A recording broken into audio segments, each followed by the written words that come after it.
Have you ever noticed that the moment you start explaining yourself, something subtle changes in the room? People stop listening the same way. Their posture shifts, their attention drifts, and somehow, instead of understanding you more, they begin to respect you less. It happens at work when you justify a decision that didn't need defending. It happens in arguments when you add one more reason, hoping this time it will convince them. It even happens in everyday conversations, when a simple statement turns into a long explanation you never planned to give. What's strange is that most of us were taught the opposite. We were told that clarity builds trust, that explaining yourself shows honesty, that if people truly understood your reasons, they would respect you. But real social dynamics don't work that way. In reality, the more you explain, the more you signal doubt. And the more you signal doubt, the more others begin to question your position, even if it was solid to begin with. This isn't about communication skills. It's about power, perception, and a quiet psychological rule that governs respect. And once you see it, you can't unsee it. Most people explain themselves because it feels reasonable. In your mind, explanation equals clarity, and clarity, you assume, leads to understanding. If others understand your reasons, they should accept them. If they accept them, respect should follow. That logic makes sense, intellectually, but social dynamics don't run on logic. They run on perception. When you explain yourself, you're not just sharing information. You're also sending a signal. And that signal is often interpreted in ways you never intended. Long explanations subtly communicate uncertainty. They suggest that your position is fragile, that it needs support, that it might collapse without justification. Even if your reasoning is sound, the act of over-explaining makes it appear negotiable. Think about how we perceive authority. People in positions of confidence rarely explain themselves in detail unless they choose to. Their statements are short. Their decisions are clear. They don't rush to convince. They assume their position stands on its own. Now compare that to someone who immediately starts defending their choice before anyone even questions it. The explanation comes too early, too eagerly, and instead of reinforcing their position, it weakens it. This is the illusion. We believe explanations earn respect, when in reality they often invite evaluation. The moment you explain, you open the door for others to judge, debate, and dissect your reasoning. You shift the interaction from, "this is how it is," to "convince me this is right." And once that shift happens, the balance of power subtly changes. This doesn't mean explanations are bad. It means they are costly. Every explanation spends social capital. And when you spend it unnecessarily, people don't consciously think, "this person is weak." But they do feel something change. Respect doesn't disappear dramatically. It erodes quietly, one justification at a time. And most people never realize it's happening. Respect is not granted because you are right. It's granted because people perceive you as certain. This is where status enters the picture. In any social situation, work, relationships, leadership, even casual conversation, people are constantly and unconsciously assessing where everyone stands. Who is confident? Who hesitates? Who needs approval? Who assumes authority? Explanation plays a quiet but powerful role in this assessment. High-status individuals don't rush to justify themselves, not because they're arrogant, but because they don't feel the need to prove the legitimacy of their position. Their certainty signals that they expect to be taken seriously, and expectation shapes behavior. Low-status behavior, on the other hand, often looks like preemptive defense, explaining before being asked, clarifying excessively, adding context no one demanded. It's an attempt to secure acceptance, but it has the opposite effect. Why? Because status is assumed, not announced. When you explain too much, you imply that your position depends on agreement, that it survives only if others approve of your reasoning. This subtly places them above you in the interaction, as judges, not equals. Think about how power actually operates. The people we instinctively respect don't argue for their authority. They don't stack reasons to justify every decision. They state, they decide, and if challenged, they choose whether to engage.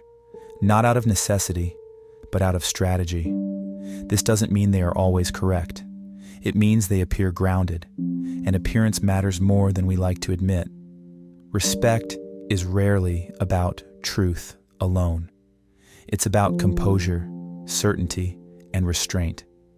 The moment you stop over-explaining, something shifts.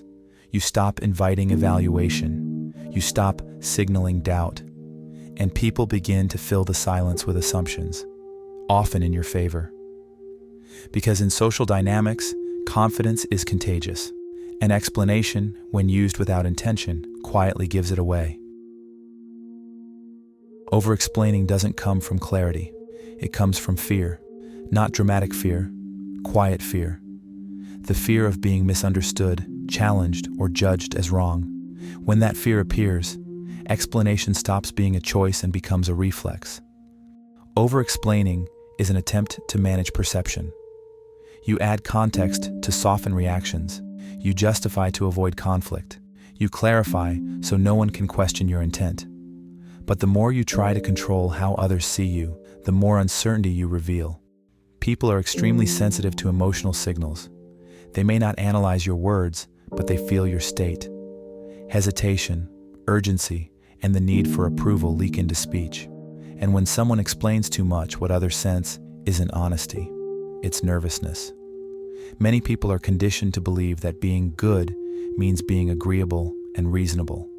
So when tension appears, explanation feels responsible, mature, safe. But social dynamics don't reward safety, they reward certainty. Here's the uncomfortable truth. Most people aren't listening for your reasons. They're listening for how grounded you sound. Are you calm? Are you sure? Two people can say the same thing. One earns respect, the other invites debate. The difference isn't intelligence, it's psychological posture. And that posture is shaped by what you're afraid will happen if you stop explaining. Silence makes people uncomfortable. And in social situations, discomfort is often mistaken for strength. When you stop explaining, you remove emotional noise. What remains is your statement, contained, unresolved, and heavier because of it. Unresolved statements force attention. They don't beg to be accepted. They wait to be dealt with. Brevity signals self-trust. It tells others you believe what you said is sufficient. That belief shifts the burden away from you and onto them. They begin to interpret, assume, and fill in gaps on their own, often in your favor. This is where respect quietly forms. When you speak briefly and stop, people project competence onto you. They assume clarity. They assume confidence. They assume you have reasons, even if you never offered them. The less you explain, the more others imagine. Silence also flips pressure. In any interaction, the person who feels compelled to keep talking usually holds less power. Over-explaining keeps pressure on you. Silence moves it outward. Now others must respond, and hesitation often follows. This is why composed leaders pause. They don't rush to justify. They let silence sit. That pause communicates control, not aggression. Brevity isn't mystery, it's intention. When you speak only when necessary, your words gain weight. They sound deliberate, not defensive. Silence isn't absence, it's a signal, one that says your position doesn't need protection.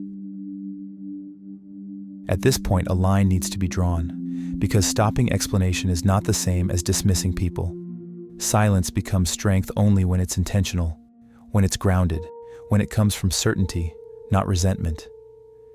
Arrogance shuts down dialogue to protect ego.